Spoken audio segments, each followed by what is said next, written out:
Welcome to Taking Stock. It's Monday, the 21st of August, 2023, and it's a dreadful day in the market. I'm joined by Cashmere John. What you got today, John? Cashmere, or is it No. Cashmere from a charity shop, which is T-shirts. buy low, sell high. T-shirt weather.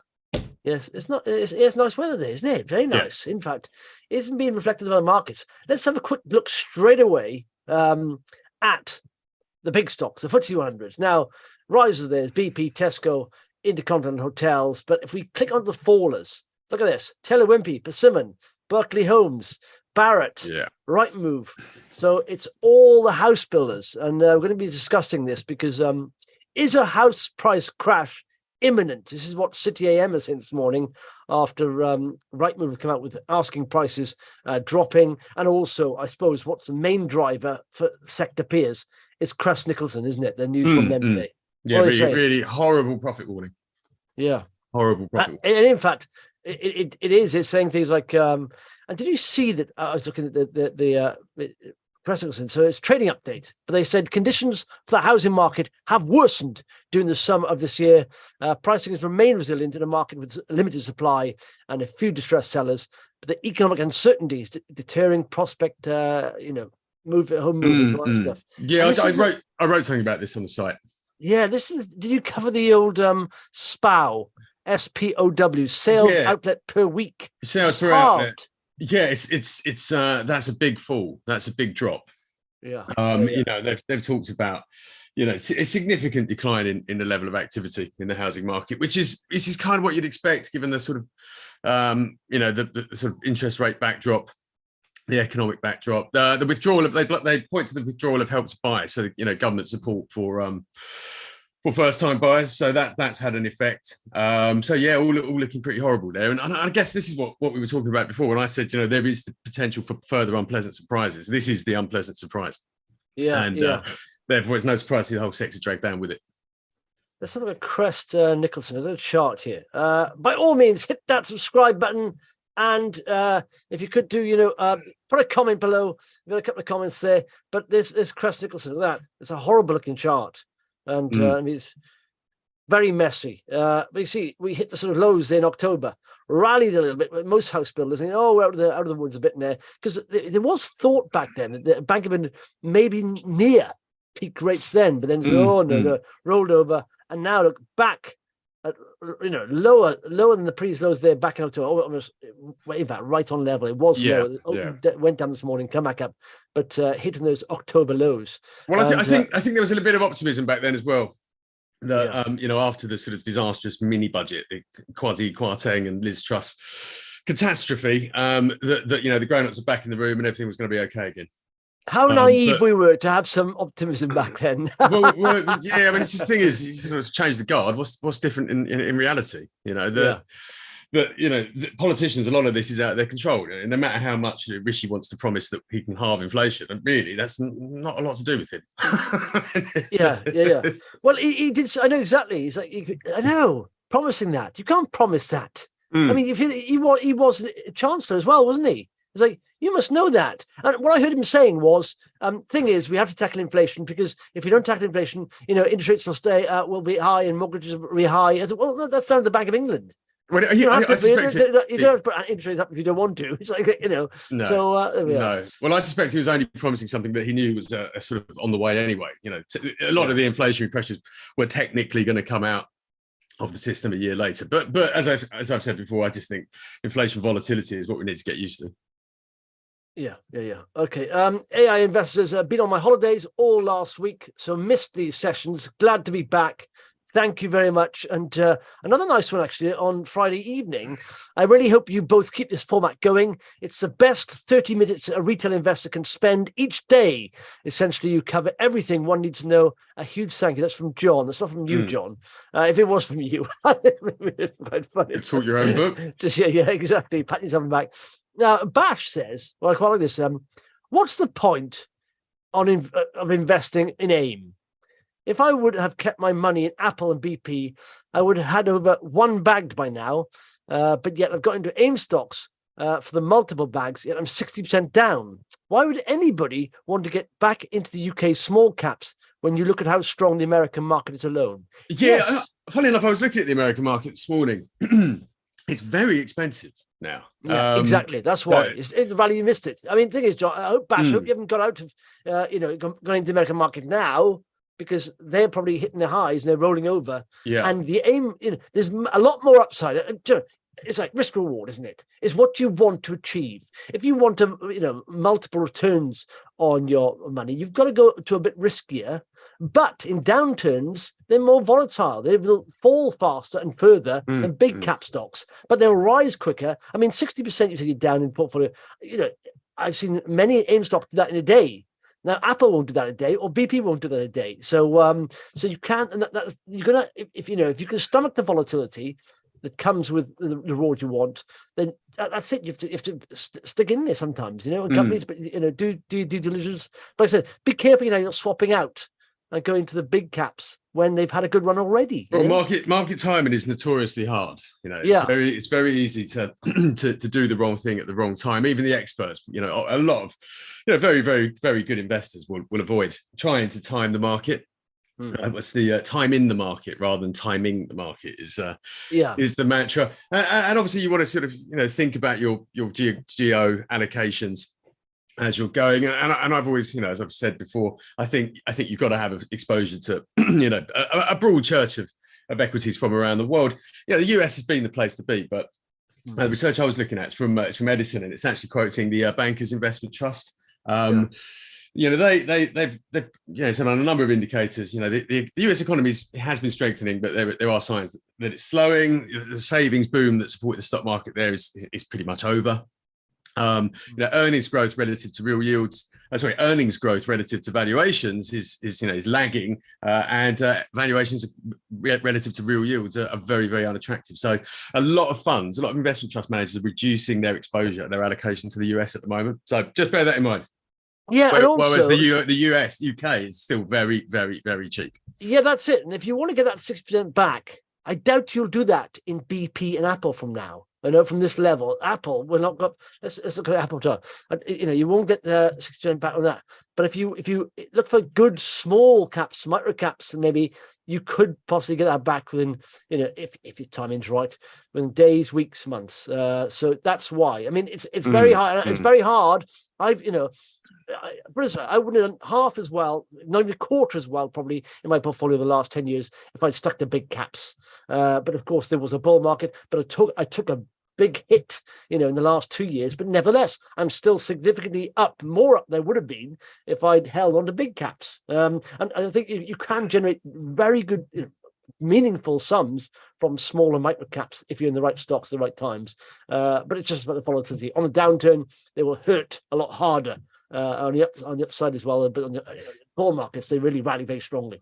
I think with small caps, the approach is, you have to do the due diligence. You have to understand, the numbers, the financing, and how much cash small companies need to get through to profitability, which is a lot of them are pre-profit.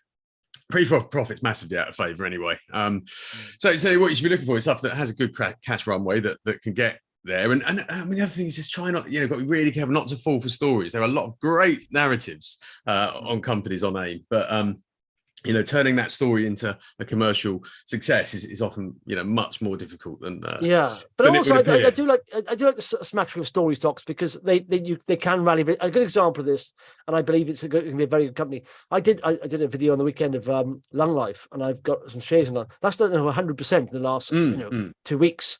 And why has it done that? Because I believe it was massively undervalued. It was sold off massively, down at it was down at cash levels. And yet they've got a pivotal study coming out, and they are their positive predictive value for lung cancer is 89%, way above the 60% of CT scans, and they're just going through this phase now, and so it's going to be sort of generating revenue end of this year, and it's rallied very strongly. And so it's nice to have a smattering of those within your portfolio as well as sensible stocks, because it can really change in fact your feeling, your sentiment. I feel a lot more positive, and in fact Destiny Pharma's done well in the last few weeks as well, both pre-revenue stocks, that I wouldn't have, if I was a sensible investor just going for profits, I wouldn't have got those returns off those stocks. So, but I've also got, and in fact, my sensible thing, my fund which is my FTSE 100 and 250, it's taking a bit of a hammering. It's like, what's going on there? But I'm not worried about that because the longer term I know is paid dividends and they'll bounce back. So I'm not too worried about that, you know. But yeah, it's hard to. I would say be careful because I've had the same. I've hit hard on the downturn in macro caps, but they can bounce back very quickly as well. You know, yeah, absolutely. I've seen a lot of that. Yeah. Okay, let's look on the front page of Vox here. What's Redx gains FDA orphan drug status for potential IPF treatment. What is IPF? Idiopathic pulmonary. What did it say there? I can't remember. Fibrosis. Fibrosis. Yeah, That's basically it. lung scarring. It affects quite a few people. I mean, Redx's strategy is built around treatment areas or neglected treatment areas. You know, rare diseases basically.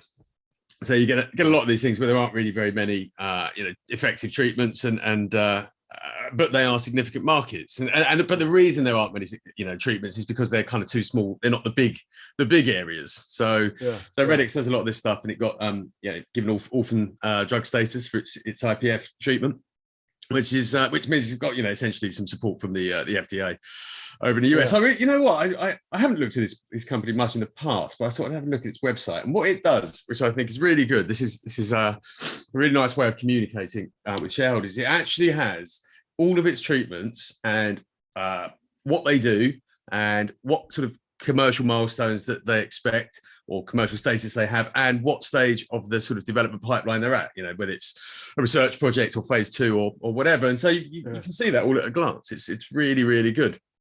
So look at that. So okay, I like this because the one they're talking about at the moment, that's in phase 2A, isn't it? I think if I remember that right. That's correct. That's correct. Rock 2.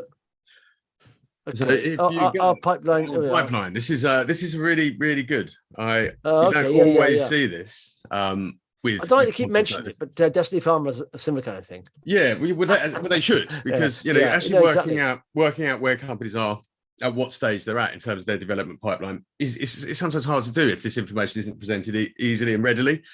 Redx is it's had some commercial success, as you can see there from the bottom right. It's licensed treatment or development projects to Astra, Jazz Pharma. Jazz Pharmaceuticals, they sold to them. So they know how to do it. They know how to get products into the big boys. They've even got a porcupine inhibitor. Yes, I've no idea what a porcupine inhibitor is. There's a lot of science here that I must admit. You need to inhibit those because they're quite dangerous animals, I think. So but a lot of oncology, as you can see there. Really quite a good pipeline. They've got plenty of cash as well. I mentioned having something like $30 million plus. How much? $30 million plus. Okay, that's good. Yeah, it's good. So I quite like that. Look at that. I mean, at the moment, I said always look for the sort of break the 50-day moving average and then previous highs, and it has done that. These are sort of previous highs here. So maybe that's the end of a downtrend, maybe. So maybe keep an eye on that. So, okay, cool. So that's Redx on there. What else have you got on the front page? You've got your Crest Nicholson, Guild Esports. It's been a tough time for esports games. I don't know why it seemed to slow down. The heat seemed to come out of that. And in fact, a victim of that was being Gfinity, which I held. It's one of the stocks so I shouldn't have taken the loss on, but I did. Guild. That's what they've done. I mean, it does seem like... they've launched a new team for one of their first-person shooter games. Look at that again. Look at that. It's come IPO'd at 8 pence, and now it's done at 0.59. That can be very painful. That's why you need when you have pre-revenue or loss-making income, you need a big cash runway in these markets. Definitely. Yeah. 12 months at least. It's an interesting Counter-Strike. That's the game. It's an interesting company. This is a rapidly expanding market. It's what did they say? Victor put some stats in this piece. So Counter-Strike's biggest competitive tournament, which is in Paris, had average viewership of 507,000 across this tournament, and peaking 1.5 million visitors concurrently. So there are big sponsorship opportunities here, which is how Guild. Do you say people are peeking at it, or what? You're peeking? Well, they watch it. It's a spectator. It's a spectator. You mean the peaking of the actual? Yeah, sorry. Peaking. I thought you meant 500,000 people just peeking at it. Peak viewership. What they're doing is they sign lots of deals with commercial sponsors. As this industry grows, that will hopefully grow, that revenue stream will grow as well, and eventually they'll start making money. I've never watched esports. It's not something that interests me. No. But there are lots of people that are interested. So yeah, absolutely. My two kids right now are playing on Fortnite, probably upstairs. That's what they do. Okay. Even there's nice weather outside, so they don't care about the weather outside. They care about just the game activity inside. Belluscura, Paul's on interview, isn't he, with the two guys from Belluscura, Bob Roker and VP of Bob Farr, two Bobs, double Bobs, Bob. Yeah, following their news last week. Yeah, big pre-order. It's still above that little breakout, which is quite nice. You see today, it went to go back into that box, but back above that, so that's quite nice. Right in the 200-day moving average. So maybe we've seen the end of a downtrend there, which is good news. What else is there? Oh, by the way, obviously we've seen that Stuart Gall worth looking at, rising today nicely on that. In fact, that's an interesting chart. I put a lot of marks on this chart. Intelligent ultrasound. You see, it's sort of that box there, that was where it's broken down, come back up, and it's a little bit of selling congestion there. But I like it's above the 200-day moving average there. Staying above that is quite nice, and they're doing quite well. So, a local company doing well. Most followed is Thungela Resources, South African resource company. It's quite big. It's quite big. Had a quick look at this. Coal mining, I think. Yeah, coal mining. You've got two things there, South Africa and coal mining. Yeah, they're not a combination. They're not a combination that appeals much to me, I have to say. yeah, exactly. If you're into a bit of risk, and that's why you think, well, and the thing is, you will see people saying, "Oh, look at the profits it's churning out. This is like on a PE of 2 or 3," and you think, "Well, yeah, but that's all it's ever going to be rated on. You're never going to get a PE of 5, 6, 10 on that because of jurisdiction and what they're mining. Yeah. So you get the valuation multiples are really small. So there's no point trying to compare a miner in South Africa with like a miner in Canada or Australia, because they're not to get the multiples, because just the safety of the jurisdiction. Yeah, also there is that ESG risk that still hangs over, companies like this. They are increasingly shunned by many elements of the institutional investment industry and of course private investors as well. So whatever you think of the environmental movement and ESG, it is having an impact on companies' ability to raise finance, and it is having an impact on how they're rated by the stock market. And there's an example for you. Yeah. All followed as Long Life. Have you seen the chart of Long Life? It's gone nuts. It literally had very little volume, and look at that. So it's gone up in the last few days. But that's the day. Crikey, that's a quick 10-bagger, isn't it? Near enough. Well, it's what else we got there? So Tirupati, in fact, Harland Wolff is the most read, and all that's about is their gas storage facility, which for a long time has been, besieged with sort of, regulation and protests saying we don't want this here. But you realise we need gas storage in this country. So I think now they've relooked at it after the Ukraine invasion. The gas prices went through the roof, whereas we haven't got any. I think it's just Centrica now has the rough storage. But it's not very big. Rough is not very big. They've got 10 days worth of. I think about 10 days worth of gas storage they can put there. That's it. Only this country has. But anyway, a review on the Thursday. What is that? A week on Thursday. Worth looking at, that would be. Yeah. So if they get the green light for that, that should see the share price move a little bit. Could be big news. Yeah. What is it? It sounded relatively positive whenever I've spoken to the management there, and when they put stuff out about this review before, it all sounds reasonably positive. Yeah. Fingers crossed. As far as this is interesting, Trufin. Now, Trufin, I own business shares in Trufin. I like them for a long time, but the business they're selling is not what I've ever liked, really. Explain Trufin, just to explain what they're about. In fact, as to explain, it's very boring. Virtus is basically a specialist lender to independent financial advisors looking to grow through acquisitions. So they provide funds for them. It's a very boring business, but it was quite stable. But they've agreed to sell it for 5.9 million. Trufin will get 3.2 of that. And just to look at the last three businesses they have now, I quite like a lot, because you've got Oxygen, they're a provider of early payments. And I think they're one of the biggest providers to local authorities. So if they pay in early payments to get rewarded in some way, money off, and they've got the software there.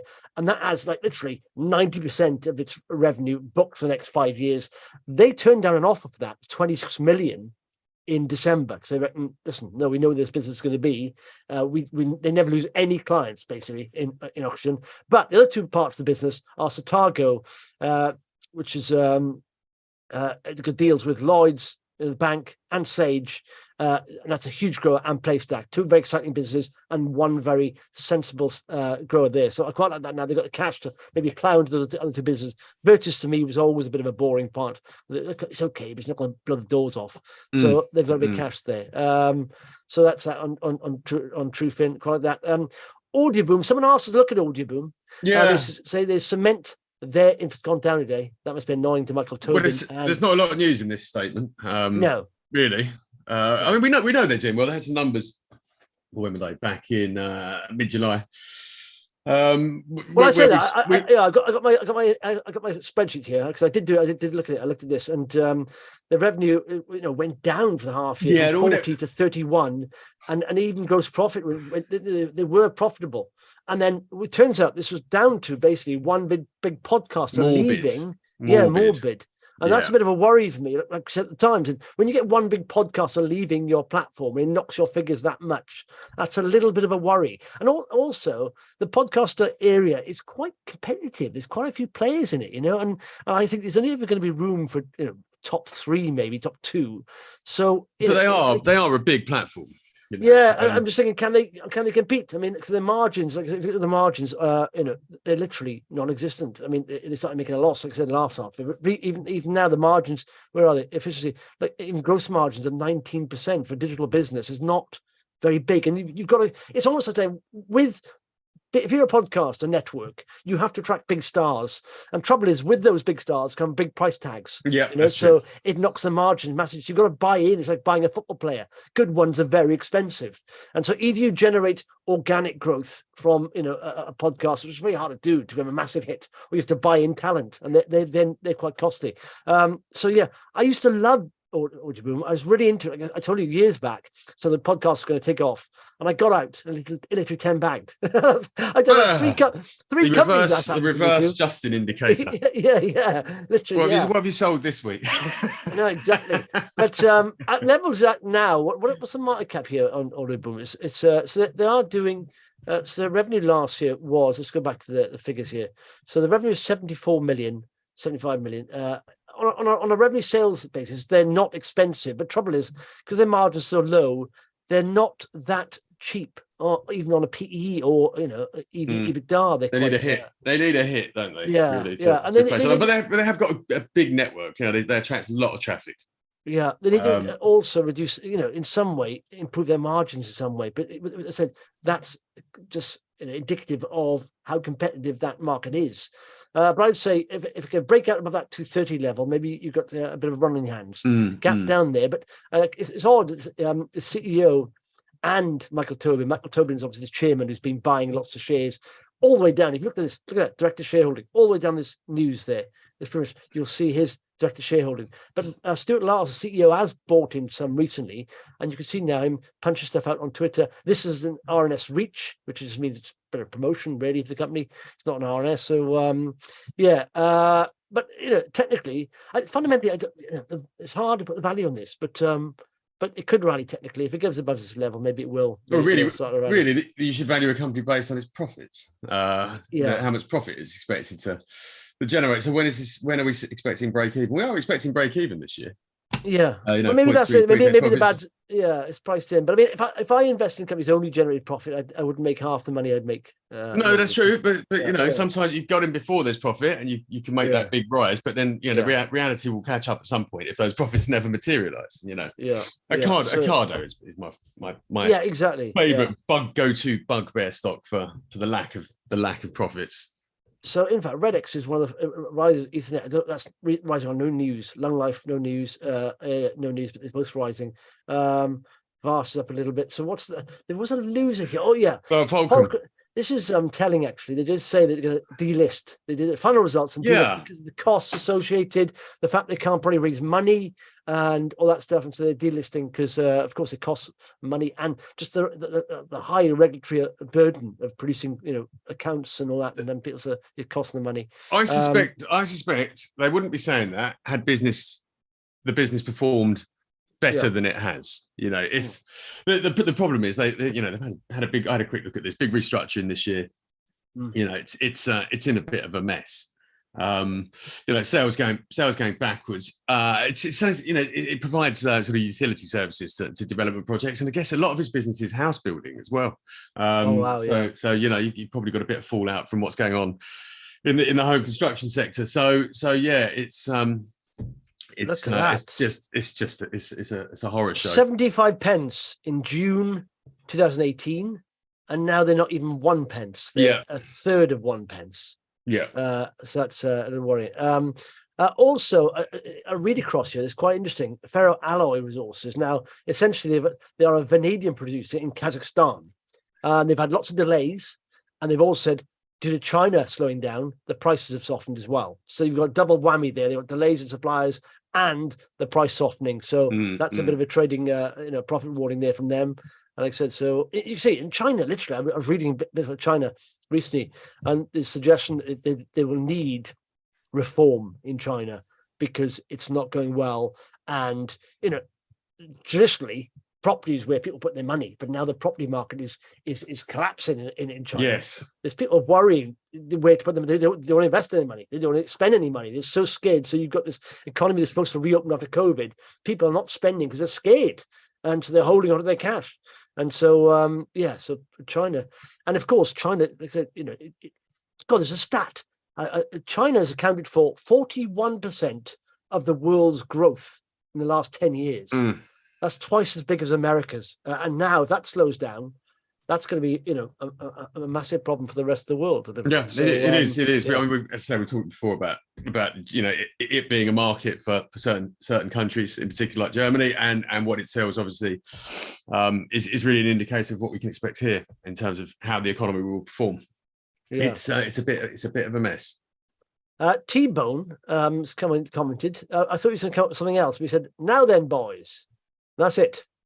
So anything else you want to add to that, or you just want to spread it over a couple episodes? Up to you, T-Bone. Let us know though. Anything else worth looking at, John? You've been seeing the thing. I mean, there's some business stories. I don't know if you saw this. We did cover this at Crest Nicholson, but also Rightmove as well, saying asking prices for houses gone down. And also there's not many buyers out there even when they've reduced their house prices, so that's a bit of a worry. The housing market it's softening. So I think right you said asking prices fallen by 1.9%. Now you usually do get a bit of a dip in the summer, but that's double what it usually is.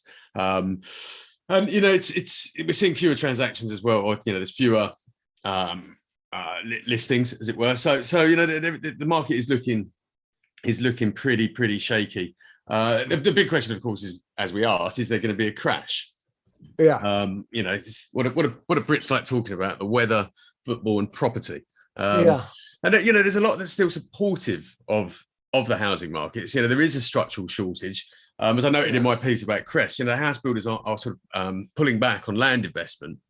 Now that would suggest that the supply is going to get even tighter in the years ahead. But for the time being, it's a tough old place to be. There's a lot of buy-to-let landlords pulling out the market as well at the moment. First time buyers really struggling to get a deposit. Yeah, exactly. Like you said before, you got to understand the house market is cyclical. It's a bit like oil stocks, isn't it? What's the cure for high oil prices? High oil prices. You get that, people start, spend less, and the economy slow down, and all that stuff. It's the same with this. You get to the stage where they'll start developing less. The supply will be less, and so the house prices will stay resilient pretty much. I mean, even going back to the great financial crash, there was rumors all the time then, will house prices crash? They never really crashed. I mean, you'd be lucky. You lost about 20%. Then it jumped back up next year. But then all of a sudden the house prices tend to recover very quickly, don't they? And so it's like saying, if you're going to buy a house and you get to 10-20% off a house to be looking at, go for it, because over the it's not a short-term investment. It will grow over time, and there's very few. What is it? Once every 10 years, maybe house prices go backwards and they start to rise again. So this is one of those times. Bear in mind, we're in an inflationary environment as well, so your absolute prices and the sort of real falls. If the housing market stays flat, prices stay flat, you have actually, that is essentially a real terms fall. So what you might not see prices cratering, but you might see a period of relatively little growth, which means that in real terms, vis-a-vis inflation, that you're actually seeing a much softer market. Yeah, this is interesting, actually. It's bad news, good news, this one. Job vacancies and starting salaries fall for the first time this year amid a rate rise. So there are potential early signs the labour market is losing some of its inflationary heat in a shift that could give the Bank of England reason to pause its cycle of interest rate hikes. Data from the job search website suggests that vacancies and advertised starting salaries both fell in July, for the first monthly decline for both elements this year. So that's almost, bad news, good news. I mean, the Bank of England will be looking at many. I don't know what they look at, to be honest. Just pause. Bank of England, they don't understand. 18 months it takes to kick in the effects of what you're doing. You only just started hiking 18 months ago. So pause. You're going to damage businesses and people. I mean, they want to do that, but you can see here there are early signs that things are slowing down and they're taking the hit. If you keep hiking up like that, it just, like I said, driving through the rearview mirror, looking at historic data, not what's actually happening. Yeah. So another one here, very interesting. Banks to snub Treasury meeting as UK oil and gas sector struggle for financing. Apparently, they've called for this meeting to have a lot of banks to come and help them raise some money for North Sea oil and gas. And apart from the big boys who can do it from current cash flows, most companies need loans to develop fields and stuff if they're profit generating. But they're saying now BNP Paribas has followed the footsteps of HSBC last year, which is committed to stopping no oil and gas financing. And so you've got this pressure. No matter what you try and do to re-stimulate now the North Sea oil and gas, there's certain institutions that will not loan. Precisely. That's that sector. Precisely. That's exactly what I was referring to earlier. Yeah. It's these, some sectors are just, they're not in the crosshairs of certain banks. They do not want the association with lending to such companies. Yeah. And that's like saying earlier with that Thungela Resources. You see, it's on a PE of 2. Doesn't matter. Even oil and gas companies now, they're probably on a PE of 5 or 4. They'll never get back to the PE of 10 because there's money outflow there. Where you need to be is follow the money. Where's the big money going? You find most big money now is going to renewables, all that kind of stuff. And whether you agree with renewables or not, oil and gas, or how much we need, money is coming out of oil and gas and it is going into renewables. That's the point. That's the important point. So and this is sort of. You need to be careful of your biases in respect of this. So you might one might say this rush to renewables is ridiculous. We should be investing in new oil and gas. Blah blah blah blah blah. But should and what will happen are two very different things. Yeah. So just don't get blinded. By disagreeing with a policy, for example, into investing in something that actually real. In the impact of what is happening will affect those investments. I know there are people out there holding on to small micro cap oil gas producers and thinking, well, it's so cheap. It'll stay cheap probably now. It's not going to be it's not going to be on. If historic PEs are multiple were 7 or whatever they are now, and it's down at 3. Don't be surprised if it never gets back to 7. If you look back over time, you'll see that that despite what's happened this year and that big recovery, the long term trend since whenever it was for the oil and gas sector for the majors has been down. Tough. It's been tough for them. And in fact, this is Brent oil there. It did sort of have almost a technical bounce here from the lows of $73. But we've got this area here, previous resistance there, and it's hit that. And it's started to come off a little bit. So I don't know if it'll go back above that. Yeah. It would be bad for inflation if it did. And in fact, natural gas, I thought was going to rally recently, break above this level, but it actually didn't. Just hit that and it's rolled down a little bit. So maybe there's more worries about recession kicking in around the world, especially with China, slowing down, not seemingly doing anything. Okay. Yeah. Anything else? Any more? Did T-Bone come back to us on this? The trend is your friend. That's right. And remember that. It's hard. That's why you should always look at a chart. Yeah. If you've done your fundamental research, always look at a chart, because if a trend is going down, it may continue down for a while, even though your fundamental call may be right. It may be sitting on paper loss for a bit. Okay. Don't forget, if you haven't subscribed and like this, share it with all your friends and family.